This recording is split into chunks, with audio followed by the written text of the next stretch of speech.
Since I was 5 years old, I have been classified as severely and profoundly hearing impaired. But I wonder, is hearing a prerequisite for listening?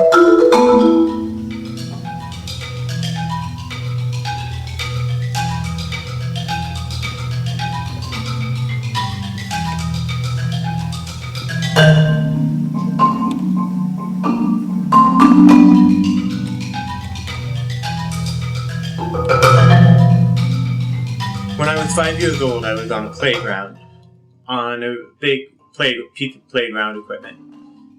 They were called big toys where I was from. It was my first time to ever go on one, the first time I was on the second level, and the first time I was going to go down the fireman's slide.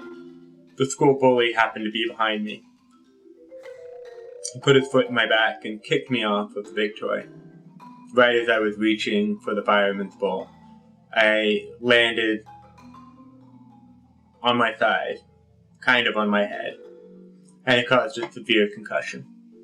I was born with weak spots in my cochlea, and falling just happened to pop them open, thereby the fluid draining out and rendering them halfway useless. My hearing is about normal until you get about midway through the human voice. And this is where I start losing understanding. I don't hear really high pitches. All consonants, all your S's and T's, those are all high pitches. Those are all at the top of the understanding ranges, as are R's and L's. All of these I have trouble understanding, and I have to do them by touch, rather than by sound.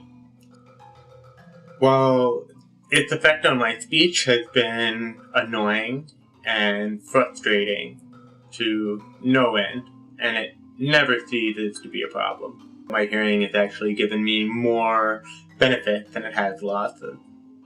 One of the things my lack of hearing has forced me to do is I have to pay attention to everyone who is speaking to me. I can't passively listen.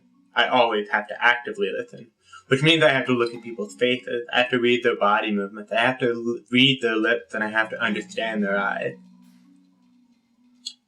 For my thesis project, I wanted to create a world in which other people could explore these things and enjoy them. Maybe not so much to understand my point of view, but at least to gain some of the benefits and some of the insight that I've gotten from my place. Since I lost my hearing on a playground and on a big toy, my thesis has proposed to create another type of playground.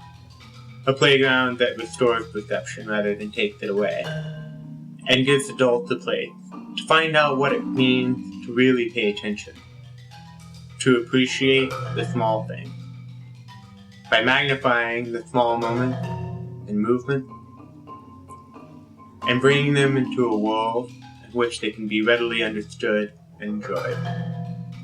I don't know where it's all gonna go. It could be great, it could be horrible. But either way, I hope you'll come and play. Will you come listen with me?